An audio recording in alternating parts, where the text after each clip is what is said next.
Supply இதுல இங்க fan light எல்லாம் வர்க் ஆகுது இல்லீங்களா? இதுல எத்தனை வயர் வந்திருக்கும் இங்க? ரெண்டு. அதுல ஒண்ணு வந்து பேஸ் வயர் ஒரு நியூட்ரல். Phase neutral. இது சிங்கிள் ஃபேஸ். இதே 3 ஃபேஸ்னா இந்த ஃபேஸ் வந்து 3 ஒரு நியூட்ரல். 3 ஃபேஸ் தான். ஒரு நியூட்ரல். இந்த 3 ஃபேஸும் வந்து நம்ம ஐடென்டிஃபை பண்ணறதுக்காக அந்த RYB ன்னு சொல்றோம் இல்லீங்களா? அந்த அடையாளம் தெரிஞ்சுக்கிறதுக்காக RYB மென்ஷன் பண்றோம். இதுல வந்து மேக்ஸிமம் R இல்ல Y இல்ல ப்ளூ ஏதாவது இருக்கலாம். 3 ஃபேஸ்ல ஏதாவது ஒரு ஃபேஸ் ஒரு நியூட்ரல். இங்க வந்து 3 ஃபேஸ். அந்த 3 ஃபேஸ் அடையாளம் இது பண்ணறதுக்காக தான் RYB. சோ RYB னா என்னன்னா ரெட், yellow, blue. 3 கலர். இந்த நியூட்ரல் எப்பவுமே black. இங்கேயும் அதே மாதிரி தான் black. இது ரெட்டா இருக்கலாம் இல்ல ஒயிட்டா இருக்கலாம் இல்ல ப்ளூவா இருக்கலாம் ஏதாவது. சோ சிங்கிள் ஃபேஸ்னா இந்த 2 வயர் இருக்கணும். 3 ஃபேஸ்னா இந்த 3 வயர் இருந்தா போதும் மோட்டருக்கு. ஆனா கண்ட்ரோல் சர்க்யூட் எல்லாம் கனெக்ஷன் பண்றதுக்காக இந்த நியூட்ரல் தேவைப்படும். புரியல? ஏதாவது ப்ளூ. இது black. இது black, இது ப்ளூ. சோ இப்போ இந்த சிங்கிள் ஃபேஸ் சப்ளைன்னு சொல்ற இந்த ஃபேன் எல்லாம் வர்க் ஆகுது. இதுல எவ்வளவு வோல்டேஜ் இருக்கு? 220 ல இருந்து 250 குள்ள இருக்கு. இதுல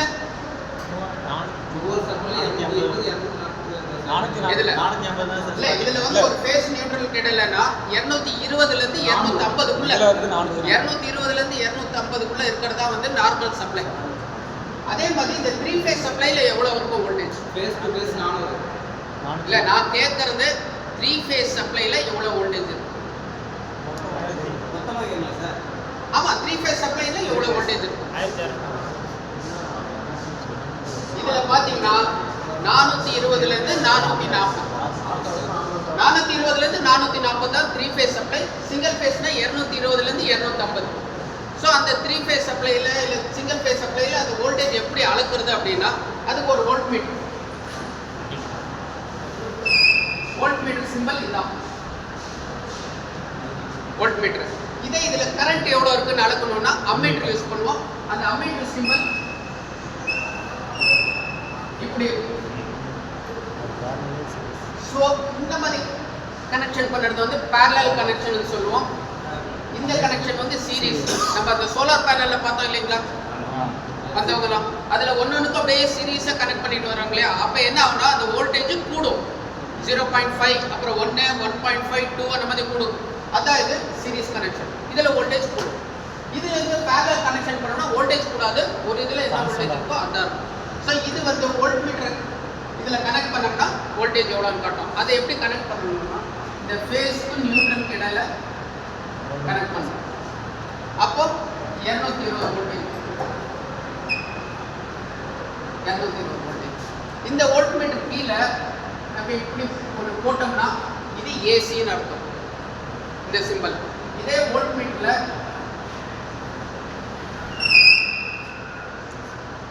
இந்த வெறும் கோடு போட்டோம்னா DC ன்னு அர்த்தம். சோ இந்த வோல்ட் மீட்டர் வந்து இந்த DC சப்ளைல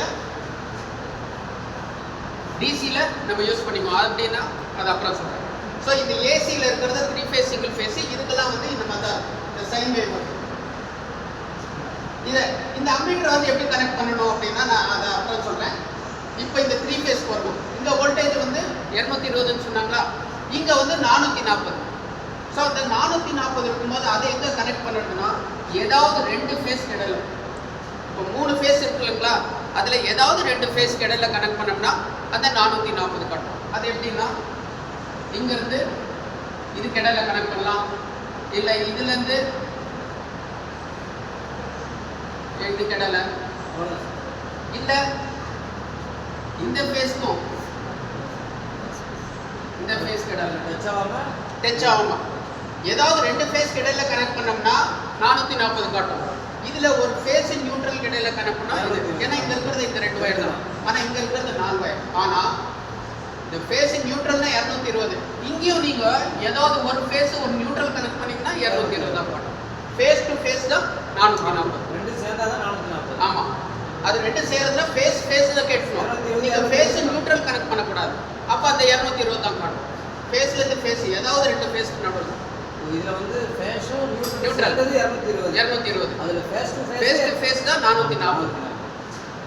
ஆனால் இதுலேயும் ஒரு நியூட்ரல் இருக்குது. ஆனால் சப்போஸ் நீங்கள் ஒரு ஃபேஸ்க்கு நியூட்ரல் கனெக்ட் பண்ணினா அந்த 220 தான் காட்டும். அது சிங்கிள் ஃபேஸ். இந்த 3 ஒயர் இருந்தால் போதும் ஒரு மோட்டர் ரன் பண்ணலாம். இது வந்து அந்த கண்ட்ரோல்ஸ், அந்த மோட்டர் ஆன் பண்ணும்போது ஒரு இண்டிகேஷன் தெரியணும், இல்லை ஆன் ஆஃப் சுவிட்ச் எல்லாம், அப்போ வந்து நியூட்ரல் தேவைப்படும். பட் மோட்டருக்குன்னு எடுத்துக்கிட்டோம்னா இந்த 3 ஒயர் கனெக்ட் பண்ணாவே மோட்டர் ஓடும். புரியுங்களா? இதெல்லாம் வந்து ஏசி சப்ளை. அடுத்து வந்து கிரவுண்டிங். அது அடுத்தது நான் அப்புறம் சொல்கிறேன். அது வந்து அடுத்து வந்து தனியாக இங்கே இருக்கும். அது வந்து கிரீன் கலர் ஒயர், பச்சை கலர் ஒயர். அந்த அடுத்த சிம்பிள் வந்து இப்படி இருக்கும். கிரவுண்ட் வேற, நியூட்ரல் வேற. ஆமாம், கிரவுண்ட் வேற, நியூட்ரல் வேற.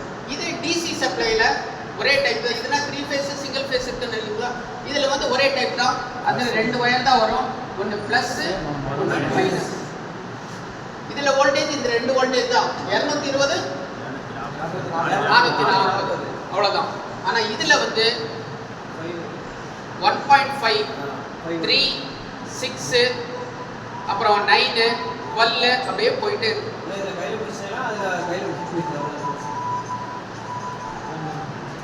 சொல்லுங்க சார். 2 தான் ஒயரு. இது பிளஸ், இது மைனஸ். இது ரெட் கலர் இருக்கும், இது பிளாக் கலர் இருக்கும். சரிங்களா? இதில் வந்து வோல்டேஜ் மாறும். ஸோ ஏசி எல்லாம் எங்க இருந்து வருது, டிசி எல்லாம் நமக்கு எங்க இருந்து வருது, சரிங்களா?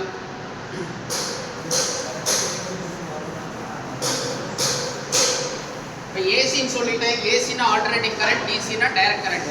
நமக்கு எங்கெல்லாம் ஏசி சப்ளை கிடைக்குது, எங்கெல்லாம் டிசி சப்ளை கிடைக்குது? பேட்டரி அது டிசி. Very good. இப்போ நம்ம வீட்டுக்கெல்லாம் இருக்கு இல்லையா, கம்பத்துலேருந்து வந்து நம்ம வீட்டுக்கு மீட்டர் போர்டுக்கு வந்து, மீட்டர் போர்ட்லேருந்து உள்ள சுவிட்சுக்கு வந்து, சுவிட்ச்லேருந்து அதெல்லாம் ஏசி சப்ளை. டிசி சப்ளை எப்படின்னா, இந்த லாரி பஸ்ல எல்லாம் வந்து கார்ல எல்லாம் என்ன பேட்டரி இருக்கு, அந்த பேட்டரியிலேருந்து வர சப்ளை.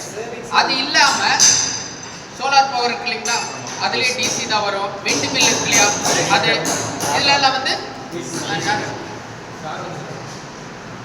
ஸோ அதெல்லாம் வந்து டிசி சப்ளை. இதில் வோல்டேஜ் வந்து அந்த டிசி சப்ளையில் வேரி ஆகிட்டே இருக்கும், அந்த பேட்டரி சைடு. சரிங்களா? இன்னொன்று, இப்போ ஏசி சப்ளை எங்கேயாவது சேவ் பண்ணி அப்படின்னா சேமித்து வைக்க முடியுமா? டிசி சப்ளையை சேமித்து வைக்க முடியுமா? இல்லை ரெண்டுமே பண்ண முடியாது. டிசி சப்ளை பண்ணலாம் சார். டிசி சப்ளை பண்ணலாம் சார். ஏசி எங்கே சேவ் பண்ணி வைக்கலாம்?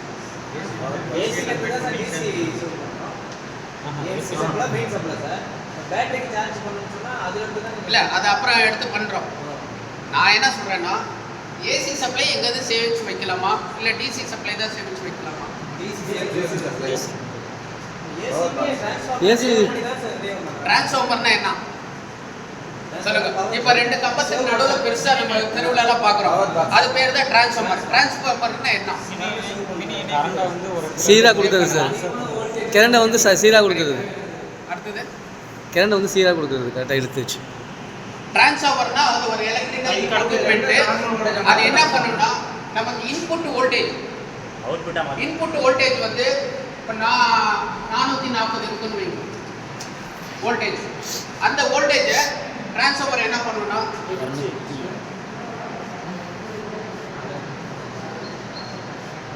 இதுதான் ஒரு டிரான்ஸ்ஃபார்மர். இது வந்து பிரைமரி, இது செகண்டரி சொல்லுவோம். இங்க வோல்டேஜ் கொடுக்கும். இந்த வோல்டேஜ், இது கொடுக்குற வோல்டேஜ் வந்து 440 வோல்டேஜ் இருந்துச்சுன்னா, இங்க அவுட்புட் வோல்டேஜ் வந்து 440 இருக்கும், இல்லை 220 இருக்கும், இல்லை இதுக்கு 440க்கு மேலே 1200 வோல்டேஜ் கூட வரும். ஸோ இதில் வந்து என்ன ஆகுதுன்னா, இப்போ சப்போஸ் 420 கூட வேண்டாம், 220 போட்டுருவோம். இப்போ என்ன வந்து இந்த டிரான்ஸ்ஃபார்மருக்கு சப்ளை கொடுக்கும்போது இங்கே அதே 220 வந்துச்சுன்னா 1:1 ரேஷியோ டிரான்ஸ்ஃபார்மர்னு சொல்லுவோம். இதே வந்து இதோட கம்மியாக வந்துச்சுன்னா, இந்த 24 வோல்டேஜ் வருதுன்னு, அப்போ ஸ்டெப் டவுன் டிரான்ஸ்ஃபார்மர்னு சொல்லுவோம். இல்லை இந்த கொடுக்குற சப்ளையோட இங்கே அதிகமாக வந்துச்சுன்னா step up transformer. So 3 type transformer இருக்குது. இந்த கொடுக்குறது சேமாக வந்துச்சுன்னா 1:1 ரேஷியோ அப்படின்னா இப்படி எழுதுவாங்க, 1:1 ரேஷியோ. இந்த டிரான்ஸ்ஃபார்மருக்கு இங்கே என்ன கொடுக்குறோமோ சப்ளை, அதே சப்ளைனா 1:1 ரேஷியோ. இங்க கொடுக்குற வோல்டேஜோட கம்மியாக கொடுத்தோம்னா ஸ்டெப் டவுன் இங்க கொடுக்குற வோல்டேஜோட இங்க கம்மியா வந்துச்சுன்னா ஸ்டெப் டவுன் டிரான்ஸ்ஃபார்மர். இங்க கொடுக்குற சப்ளையோட அதிகமா வந்துச்சுன்னா ஸ்டெப் அப் டிரான்ஸ்ஃபார்மர். ஸோ இன்னொன்று இந்த டிரான்ஸ்ஃபார்மர்ன்றதை நீங்களாம் பார்க்குறீங்களே அது ஏசி சப்ளையில் மட்டும்தான் ஒர்க் ஆகும், டிசியில் ஒர்க் ஆகாது. அதை மெயினாக தெரிஞ்சுக்கணும். இது ஒரு எலக்ட்ரிக்கல் எக்யூப்மெண்ட்டு, இது ஏசியில் மட்டும்தான் ஒர்க் ஆகும், டிசியில் ஒர்க் ஆகாது. இதில் 3 டைப் இருக்குது. 1:1 ratio, step up, step down transformer. So இந்த டிரான்ஸ்ஃபார்மர் தான் வந்து நமக்கு வோல்டேஜை ட்ராப் பண்ணி கொடுக்குது. இப்போ நீங்கள் யூபிஎஸ் சொன்னீங்க இல்லையா, அதுலலாம் ஒரு டிரான்ஸ்ஃபார்மர். ஸோ இந்த டிரான்ஸ்ஃபார்மர் ஏசியில் தான் ஒர்க் ஆகுது ஆச்சுங்களா. இப்போ வந்து 3 ஃபேஸ் சிங்கிள் ஃபேஸ்ன்னு சொல்லிட்டோம். இப்போ ஒரு சின்ன சர்க்யூட் ஒன்று கனெக்ட் பண்ணலாம். இது அம்மீட்டர் வந்து சீரியஸாக கனெக்ட் பண்ணுவாங்கன்னு சொல்லியிருக்கு இல்லைங்களா, அதை உங்களுக்கு காட்டுறேன்.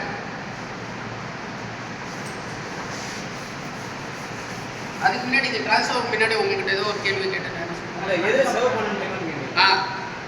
இப்போ ஏசி சப்ளையை எங்கேயுமே சேவ் பண்ண முடியாது, டிசி சப்ளை தான் சேவ் பண்ண முடியும், அது வந்து பேட்டரியில், அந்த பேட்டரி. ஸோ அப்போ ஏசி சப்ளையை வந்து டிசியாக மாற்றி தான் சேவ் பண்ண முடியும்.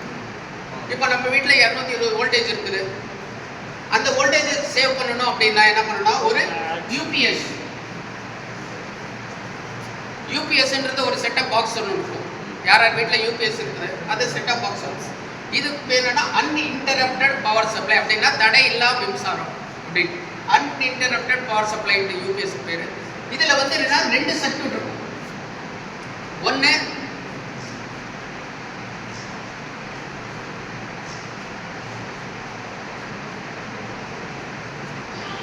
ரெக்டிஃபையரு, இன்னொன்று வந்து இன்வெர்டர்.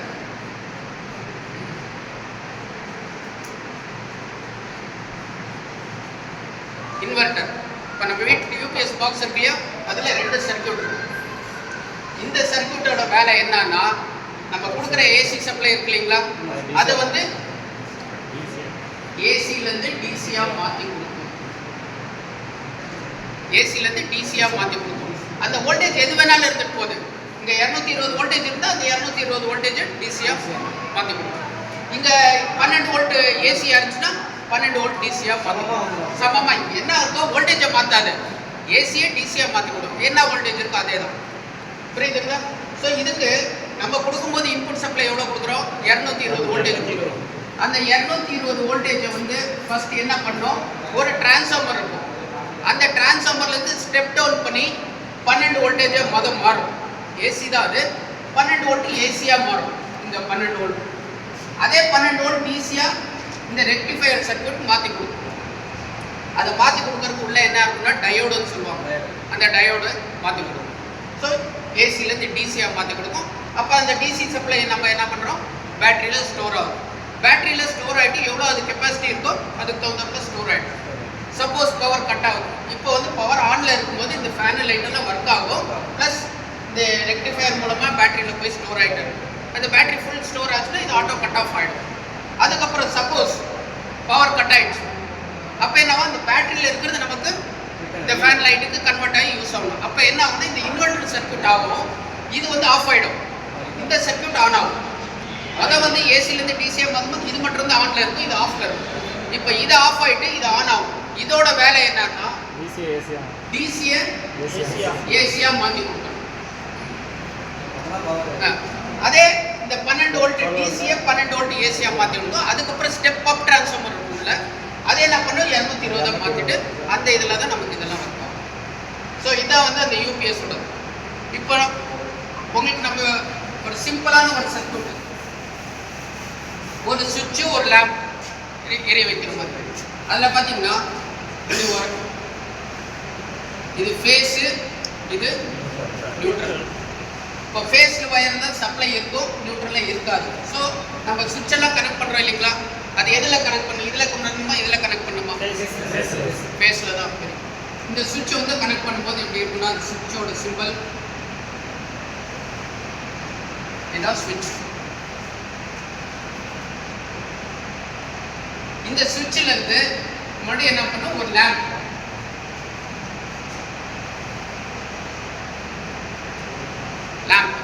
இந்த லேம்ப்ல இருந்து ரிட்டர்ன் வர்றது நியூட்ரல்.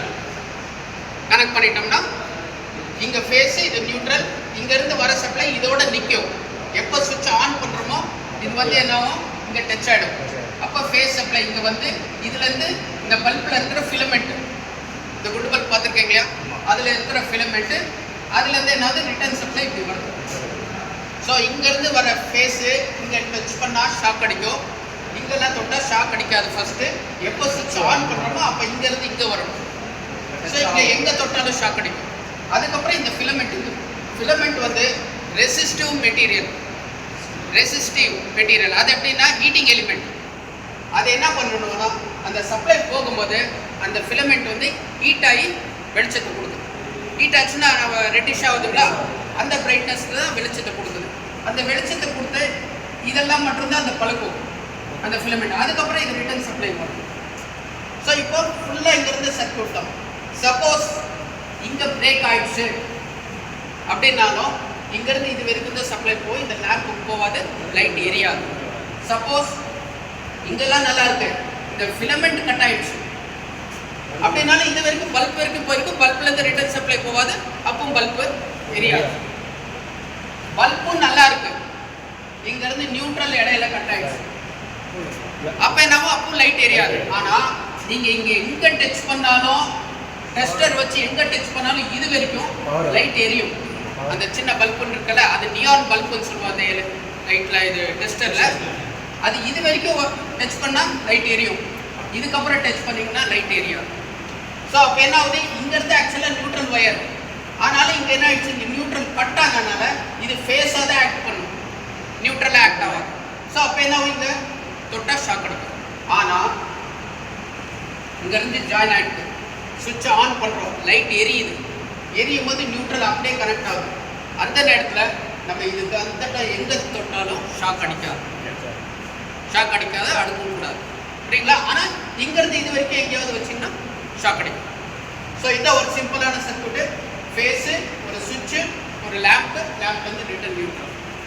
இதில் வந்து எவ்வளோ வோல்டேஜ் இருக்குன்னு அனுப்பணும்னா ஒரு வோல்ட் மீட்டர் பேரலாக கனெக்ட் பண்ணால் வோல்டேஜ் எவ்வளோ இருக்கோ அந்த 220 தெரியும். இல்லை இந்த பல்ப் வந்து எவ்வளோ கரண்ட் குடிக்குது அப்படின்னு அளக்கணும் அப்படின்னா இந்த ஃபேஸ் வயர்லேயே இங்கே வச்சாலும் சரி, இங்கே வச்சாலும் சரி, நியூட்ரலில் கனெக்ட் பண்ணக்கூடாது. ஃபேஸ் வயரில் ஒரு அம்மீட்டர். ஸோ அது வந்து பாருங்க ஃபேஸில் சீரீஸாக இருக்கும், இது வந்து பேரலாக இருக்கும். ஸோ இதான் சீரீஸ் கனெக்ஷன். அப்போ என்ன ஒன்று இதில் போயிட்டு பாஸ் ஆகிட்டு அப்படியே இருக்கும். இந்த லைட் எரியும் போது எவ்வளோ கரண்ட் அது குடிக்குதுன்னு காட்டிக்கிட்டு. சப்போஸ் லேம்ப் எரியலைன்னா அப்போ கரண்ட் காட்டாது. ஆனால் உங்கள் வீட்டுக்கு சப்ளை இருந்தாவே இந்த வோல்டேஜ் காட்டிக்கிட்டே இருக்கும். நம்ம வீட்டில் ஃபேனோ சுவிட்சோ ஆன் பண்ணாலும் சரி, பண்ணலைனாலும் சரி, மீட்டர் போர்டுக்கிட்ட கனெக்ட் பண்ணியிருந்தா வோல்டேஜ் காட்டும். ஆனால் கரண்ட் வந்து நம்ம ஏதாவது ஒரு பொருள் யூஸ் பண்ணாதான் அந்த பொருளோட கெப்பாசிட்டிக்கு தகுந்தப்ப கரண்ட் காட்டும். ஸோ இதுதான் ஒரு சிம்பிளான சர்க்யூட்டு. இது எவ்வளோ ஆச்சு டைம்? நாளைக்கு அது வேணா ஜஸ்ட் ஒரு டெமோ மாதிரி காட்டிடுறேன். அடுத்த கிளாஸில் வரும்போது நீங்களே ஒரு குரூப்பாக கனெக்ஷன் பண்ணுறீங்க. இதில் நம்ம பண்ண போகிறது இந்த மாதிரி சிம்பிளாக ஒரு சுவிட்ச், ஒரு லேம்ப் கனெக்ட் பண்ண போகிறோம். அதுக்கப்புறம் வந்து மாடிப்படி கனெக்ஷன், ஸ்டேர் கேஸ் வயரிங்னு சொல்லுவோம். அப்படின்னா ஒரு லேம்ப் இருக்கும், அந்த ஒரு லேம்ப் வந்து இது ஒரே ஒரு சுவிட்ச் கண்ட்ரோல் கொடுத்துருவார். அதில் வந்து என்னன்னா 2 இடத்துலேருந்து கண்ட்ரோல் பண்ணும். ஸோ அந்த 2 இடத்துலேருந்து கண்ட்ரோல் பண்ணுறதுக்கு 2 வே சுவிட்ச்னு சொல்லுவோம். இந்த சுவிட்சஸில் 2 டைப்பு, ஒரு 1 வே, இன்னொன்று 2 வே. இந்த 1 வே என்ன இருக்குன்னா ஒரே ஒரு கனெக்ஷன்.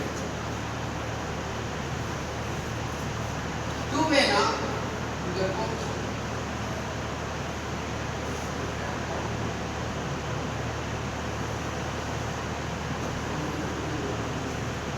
இதுல ஒரே ஒரு கனெக்ஷன், இன்புட் அவுட்புட் வெளியே போகும். இது 2 வே கனெக்ஷன்ல இந்த இடத்து சப்ளை வரும், ஒன்று இந்த வழியாகவும் போகும், இல்லை இந்த வழியாகவும் போகும். அப்போ 2 வழி இருக்குனால அது 2 வே சுவிட்ச். இந்த 2 வே சுவிட்சை தான் வந்து நம்ம மாடி படிக்கு இல்லை கதவு கிட்ட முன்னாடி ஒரு லைட் இருக்கும், அந்த லைட்டை வந்து கதவு வெளியே ஒரு சுவிட்சில் கண்ட்ரோல் பண்ணலாம், இல்லை உள்ளே போயிட்டு ஹாலில் ஒரு சுவிட்ச் இருக்கும், ஹாலில் கூட கண்ட்ரோல் பண்ணிக்கலாம்.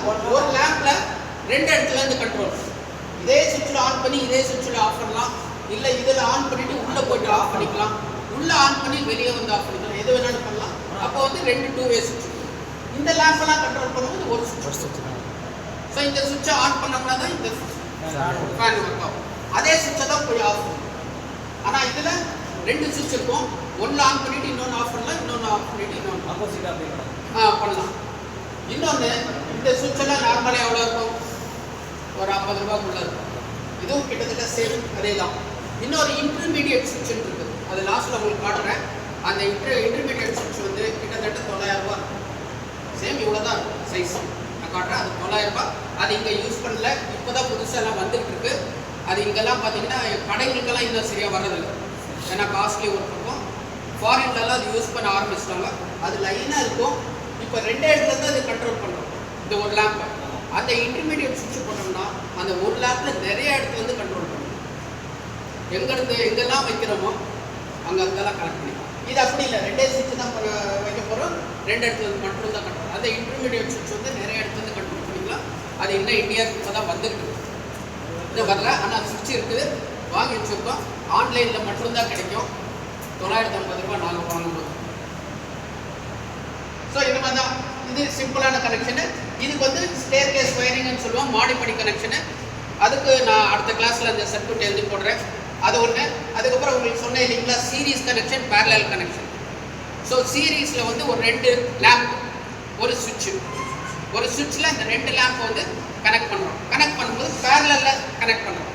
அப்போ பேரலில் கனெக்ட் போதும் அந்த லைட்டு வெளிச்சமாக எரியுதா, பிரைட்டு டிம்மாக எரியுதா. அப்புறம் அதே 2 லேம்ப் வந்து சீரீஸாக கனெக்ட் பண்ணுறோம். அப்போ அந்த லேம்பு பிரைட்டாக எரியுதா இல்லை டிம்மாக எரியுதா, அதில் வோல்டேஜ் எவ்வளோ எடுத்துக்குது, இதில் வோல்டேஜ் எவ்வளோ எடுத்துக்குது, இதெல்லாம் பார்க்குறோம். இதுதான் 4 எக்ஸ்பெரிமெண்ட் உங்களுக்கு சிம்பிளாக சொல்லுங்கள். இது போக உங்களுக்கு வேறு ஏதாவது டவுட் இருந்தால் நீங்கள் கேட்டு தெரிஞ்சுக்கலாம். எக்ஸாம் பாயிண்ட் ஆஃப் வியூ இதுதான், புரியுதுங்களா? அப்புறம் சுவிட்சு, இந்த எம்சிபி எல்லாம் பார்த்துருக்கீங்களா? எம்சிபினா என்ன யாருக்காவது தெரியுங்களா? Very good, miniature circuit breaker. அது வந்து என்ன ஆகுதுன்னா ஒரு சேஃப்டி டிவைஸ். மொத்தமாக ஆஃப் பண்ணிக்கலாம். அது மொத்தம் ஆஃப்னு சொல்லக்கூடாது, அது சர்க்யூட் பிரேக்கரு. ஒரு வாட்டி ஆன் பண்ணி வச்சுட்டோம்னா அது சுவிட்சாக யூஸ் பண்ணக்கூடாது. அது சுவிட்சு கிடையாது, ஆன்லேயே தான் வச்சுருக்கணும். அது ஏதாவது ப்ராப்ளம் ஆச்சுன்னா அது ட்ரிப் ஆகிடும். ஸோ அதில் ப்ராப்ளம் ஏதாவதுன்னு சொல்லியிருக்கேன் இல்லைங்களா, அது என்னென்ன ப்ராப்ளம்க்கெல்லாம் அந்த எம்சிபி ட்ரிப் ஆகும் ஏதாவது தெரியுங்களா? ஷார்ட் சர்க்யூட் ஆனிச்சுன்னா, ஷார்ட் சர்க்யூட் கரெக்டாக நம்ம டச் பண்ணோம்னு சொன்னால் ஆட்டோமேட்டிக்காக ஓகே. ஷார்ட் சர்க்யூட் ஆனிச்சுன்னா இல்லை ஃபயரில் வர மாட்டேங்குது. இதில் என்னன்னா எம்சிபின்றது ஒரு சேஃப்டி டிவைஸ். இந்த சுவிட்ச் எல்லாம் வந்து கண்ட்ரோல் டிவைஸ். இப்போ ஏதாவது ஷார்ட் சர்க்யூட் ஆச்சு, இதில் அந்த சுவிட்ச் ஆன்லேயே தான் இருக்கும். இது ஷார்ட் சர்க்யூட் ஆகி பர்ன் ஆச்சு போயிடுச்சு அப்படின்னாலும் அது சுவிட்ச் ஆன்லேயே தான் இருக்கும். நம்மளா போய் ஆஃப் பண்ணால் தான் ஆஃப் ஆகும். அது வந்து கண்ட்ரோல் டிவைஸ். எம்சிபி அப்படி கிடையாது. எம்சிபினா மினியேச்சர் சர்க்யூட் பிரேக்கர். அது என்ன பண்ணணும்னா அதுக்கு ஆம்ஸ் ரேட்டிங் இருக்கும் ஒரு எம்சிபி. அந்த ஆம்ஸ் தகுந்தப்பல சப்ளை கொடுத்தோம்னா அது ஆன்லேயே இருக்கும்.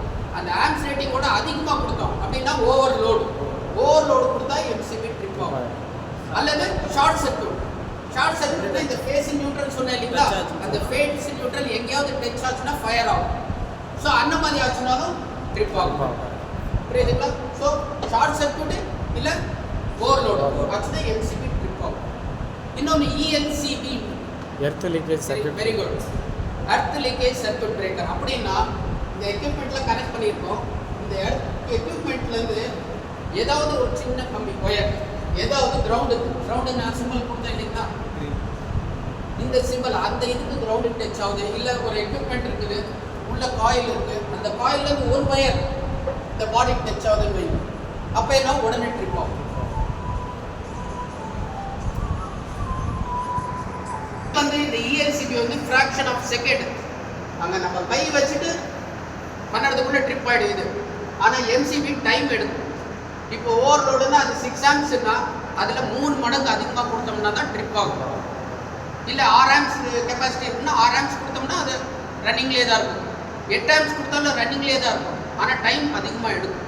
இதே அதுக்கு வந்து 6 ஆம்ஸ் இருக்கும்போது ஒரு 18 ஆம்ஸ் நீங்கள் கொடுத்தீங்க, அது ஒரு 4-5 செகண்டில் ஆஃப் ஆகும். அது கரண்ட் வந்து எவ்வளோ அதிகமாக கெப்பாசிட்டியோட எவ்வளோ அதிகமாக கொடுக்குறீங்களோ அதுக்கு தகுந்தப்ப டைம் வந்து குறையும். இது அப்படி கிடையாது, இது ஃப்ராக்ஷன் ஆஃப் செகண்ட். அங்கே கை வச்சுட்டு அந்த எம்சிபி இஎல்சிபி ஆன் பண்ணி எடுக்கிறதுக்குள்ள கை ட்ரிப் ஆகிடும் சேஃப்டி. ஸோ இந்த எம்சிபி இஎல்சிபிலாம் சேஃப்டி டிவைஸ் தான்.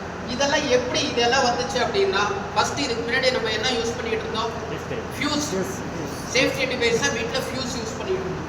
அந்த ஃபியூஸ் என்ன பண்ணுவோம், அதில் ஃபியூஸ் போயிடுச்சு, ஏதோ ஒரு காரணம், ஷார்ட் சர்க்கியூட்க்கோ இல்லை ஏதோ ஒரு காரணத்தினால அந்த ஃபியூஸ் போயிடுச்சு. அப்போ நம்மளாம் என்ன பண்ணியிருக்கோம், அந்த ஃபியூஸ் கேரியர் கட்டிட்டு அதுக்கு என்ன பண்ணுவோம், நம்ம காப்பர் வயர் இருக்கு இல்லைங்களா, அதை சீவிட்டு அதை போட்டுரும். சப்போஸ் போட்டு ஏதோ ஒரு லைட்டு ஏதோ ஒன்று ஆன் பண்ணுறீங்க, மறுபடியும் ஃபியூஸ் போகுது, அப்போ என்ன பண்ணுவீங்க, அப்போ என்ன பண்ணீங்க, ஒரு கம்பி போடுறதுக்கு 2 கம்பியை சுற்றி போட்டுருவீங்க திக்னஸாக. அப்போ என்ன ஆகும், வீட்டில் என்னதான் ப்ராப்ளம் ஆனாலும் இந்த ஃபியூஸ் போகாது, தெரியுங்களா. அதுக்கப்புறம் என்ன ஆகுனா, யாரோ ஒரு வீட்டில் ஃபியூஸு நம்ம என்னமோ ஒரு கம்பிக்கு 2 கம்பி போட்டோம், அங்கே ஏதோ ஷார்ட் சர்க்கியூட்டு ஓவர்லோடு ஏதோ ஒன்று ஆச்சுனாலும் ட்ரிப் ஆகாது. அந்த நேரத்தில் யாருக்காவது உள்ள ஷாக் அடித்தாலும் அந்த ஃபியூஸு போகாது, அவங்களுக்கு உயிர் போனாலும் இது அப்படியே தான் இருக்கும். ஸோ அந்த மாதிரி ஏதாவது உயிர் போகிறதெல்லாம் வந்து என்ன காரணத்தினால போச்சுன்ட்டு தெரியாமல் என்ன பண்ணுவோம், அந்த ஃபியூஸை வந்து எல்லாரும் இதே தப்பு தான் பண்ணுறாங்க. அந்த காப்பர் வயர் செம்பு கம்பியை போட்டு அதில் போட்டு வைக்கிறேன். ஆனால் அதுக்குன்ட்டு fuse rating 6 amps 12 amps 36 amps 24 ஆம்ஸுன்ட்டு அந்த மாதிரி இருக்குது. அதுக்கு தகுந்தப்பில் நம்ம எலக்ட்ரிக்கல் கடையில் போய் வாங்கினோம்னா ஒரு சில்வர் கலரில் இருக்கும் ஒயர், அந்த ஆம்ஸ் ரேட்டிங் தகுந்தப்பில் அந்த ஒயர் இருக்கும், அந்த ஒயர் தான் நம்ம போடணும் ஃபியூஸ். ஸோ அது 6 ஆம்ஸாக இருந்தால் 6 ஆம்ஸ் தான் வாங்கிட்டு வந்து போடணும். அது 24 ஆம்ஸாக இருந்தால் 24 தான், 62 இருந்தால் 62 அது மாதிரி தான் போடணும். ஆனால் நம்ம மாற்றி காப்பர் ஒயர் போடுறதுனால இந்த உயிர் சேதம் அதெல்லாம் இதை நம்மளை திருத்த முடியல, எல்லாரும் அதே தான் தப்பு பண்ணுறோம். அதனால தான் அதை கன்வெர்ட் பண்ணி இப்போலாம் ஃபியூஸ் பதில் தான் இந்த எம்சிபி இஎல்சிபிலாம் கண்டுபிடிச்சிட்டோம். இதில் அந்த மாதிரி எதுவும் ஆகாது, ஒயர் போகிறது ஒயரை சுற்றி போடுறதெல்லாம் இல்லை, ஜஸ்ட் ஆன் பண்ணுறோம், அப்புறம் ஏதாவது காரணம்னா ட்ரிப் ஆகும், மறுபடியும் நம்ம என்ன பண்ணுறோம், மேலே போய் தூக்கி விடுறோம். தூக்கி விடும் போது வீட்டில் என்ன காரணத்தினால இந்த ட்ரிப் ஆச்சோ அதை சரி பண்ணிட்டு தான் ஆன் பண்ணணும். சரி பண்ணாமல் மறுபடியும் ஆன் பண்ணிட்டு மறுபடியும் கீழே இறங்கும். ஆனால் நிற்கலன்ட்டு நம்ம கையிலே முடிச்சுட்டோம்னா அது வெடிக்க வேண்டியது, அப்புறம் கையெல்லாம் ஃபயர் ஆகும். ஸோ ஆனால் சுவிட்ச் அப்படி கிடையாது, இது வந்து ஒரு கண்ட்ரோல் டிவைஸ் தான். தேவைப்பட்டப்போ அதை ஆன் பண்ணுறோம், தேவையில்லாதப்போ ஆஃப் பண்ணறதுக்காக இது யூஸ் பண்ணுறோம். அதெல்லாம் சேஃப்டி டிவைஸ். ஸோ அதெல்லாமே கனெக்ட் பண்ணி பண்ணுறதெல்லாம் இருக்குது.